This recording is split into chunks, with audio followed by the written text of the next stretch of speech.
What is going on, guys? DragonTamerBlayde here, back from our Elder Scrolls Legends, and today we're going to be talking about the monthly card for February. It's going to be on the screen right now. It is Training Grounds. It is a 4-cost ongoing support. When you summon a creature, you give it +1/+1 if it shares a type with the top creature in your deck. So, I've seen a lot of people on Twitter basically just saying this card is absolute garbage. And at first I was like, yeah, it costs 1 less than Fervor, and it's not as flexible as Fervor.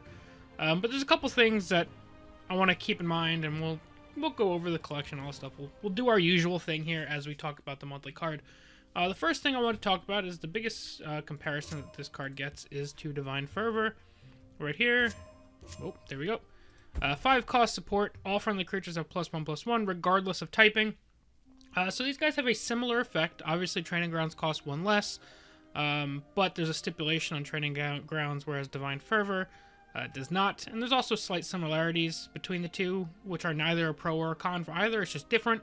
Like if you remove Divine Fervor, all of your creatures lose that +1/+1. Whereas if you remove Training Ground, those creatures do not lose their +1/+1. And then vice versa with silences. So they both have their own little unique abilities. But the biggest thing to keep in mind is Divine Fervor needs to be, at least in a general sense, better than Training Grounds, because Divine Fervor is in a color. I know as Legends has gone on, the color of your deck has meant less and less, as all of the decks have been able to do more and more. There's not really as much identity to colors as there used to be. And then the addition of Tricolor allows you to work around previous class weaknesses as well before.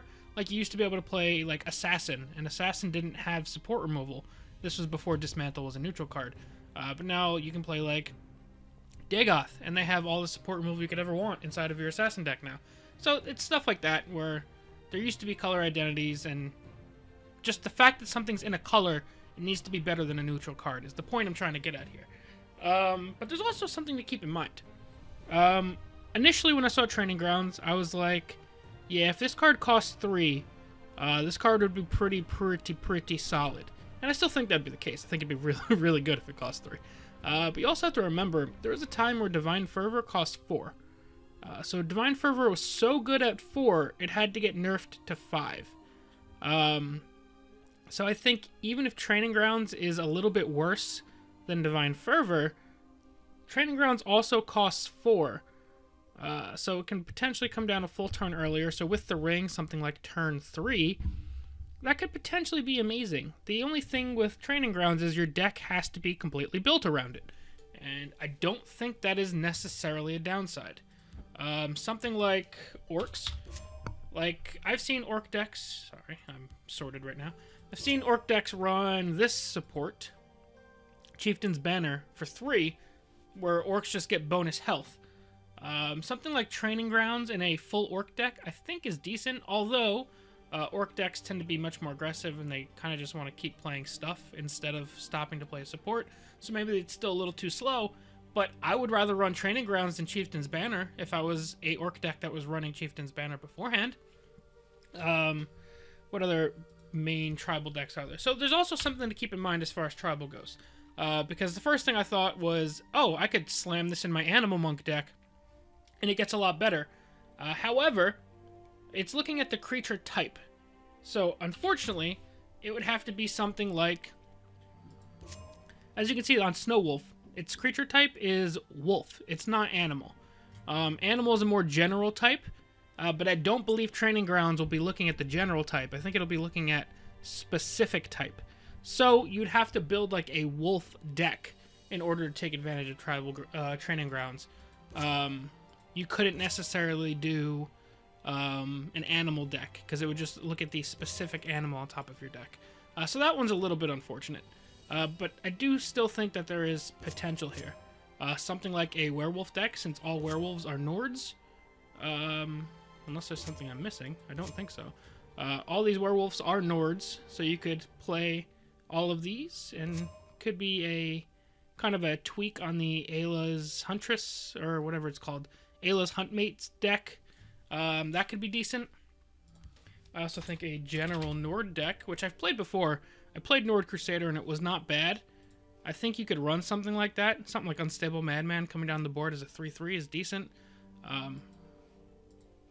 The only concern with something like a Nord Crusader deck is most of those decks tend to be tuned more aggressively, and I don't know if you necessarily have the time to drop on turn 3 or 4 to play a specific support in order to just make your deck a little bit better. I do think in something like Token Crusader or Token Mage or whatever token deck you want to play, I don't know the number of other cards other than Imperials that those decks are playing. But if you could focus your creature types into just Imperials in your token decks, which wouldn't really require much of a sacrifice, but like Marked Man, Scouting Patrol is fine, 5th Legion Trainer, Priest of the Eight, these are all your core cards in your token deck anyway. You're probably losing out on the House Carl card that draws you extra in Crusader or stuff like that. But other than that, like Ricky, you can still play Black Dragon if you play that. I don't think many token decks play it. But you still have a strong amount of the token core that you can play. And then your training grounds can be a Divine Fervor that comes down a full turn earlier if your entire deck is Imperial anyway. So I think that becomes much more interesting. Token Spellsword, actually. Looks like it could be a thing. But maybe not. I don't really see many token synergy cards in there. But you could do something like Tullius and most of your cards being the yellow token enablers. But the point is, a lot of token decks run Divine Fervor in their deck anyway. And if your deck is almost all, if not all, Imperials, I think Training Grounds would be strictly better than Divine Fervor to play in those decks. Is that a pretty specific use case? Yeah, I think so. But it's just kind of trying to drive home the point that the deck isn't as horrible, or the card isn't as horrible as it first appears. It's just going to be a bit more limited. I don't think there's very many other tribal decks at the moment that are super viable. You've got Orcs, which may or may not want to run it. If there's ever a slower Orc deck, maybe, or like a mid-range Orc deck. Token decks in general, I think, can definitely run this card and feel pretty good about it. You maybe have to cut a card or two that you're normally running. Other than that, you're fine. Animal does not work. Werewolf could work, although those decks look like they want to be a little more aggressive. Same with, like I said, Nord Crusader. I think that could work. Don't think there's any other tribal decks that are in play. But if you could have some kind of like high draw deck, you could play your Training Grounds with your Ring of Lordship and maybe try and do some shenanigans that way. That one's a little bit more difficult to pull off and it requires a bunch more cards. I saw people mention Dwemer. I think the article even mentions Dwemer. But I don't think that card's as great in a Dwemer deck. Dwemer decks don't run just Dwemer, and I don't know if you really can afford to stop and play a support turn 4 when you kind of want to be hitting stuff on the board in hopes of having an almost full board when you play Halls on turn 6. So I don't think that's as likely. Factotum, again, there's not enough of them to warrant building an entire tribal Factotum deck because you also have to include other creatures. So I think you're mostly looking at Nords in general, Imperials in general, and mostly in a token sort of situation. Other than that, you could maybe consider a skeleton deck, which I think could be an okay spot for it. Because now you've got the skeleton draw card, wherever that is, Wake the Dead. You have that. You have a pretty strong curve of skeletons, and typically where skeleton decks faltered before was your only main way of like really swinging the game or getting those buffs was playing a skeleton champion on turn 4. Where's that fella? Here he is. He gives +1/+1, which is kind of what Training Grounds will be doing as well. So skeleton champion also turns something like Rising of Bones into a better feeling play. Although he's a dark elf, so that wouldn't work. It would have to just be Bone Daddy. Would be getting buffs from the rest of your deck. So it turns Bone Daddy into a really strong play. Not Rising of Bones. What's it called? It still doesn't show up when 4. What is the action called? Why am I drawing a blank? Where are you? Yeah, Rising of Bones. Okay. the action, you can get 2 skeletons, and they would both get buffed potentially.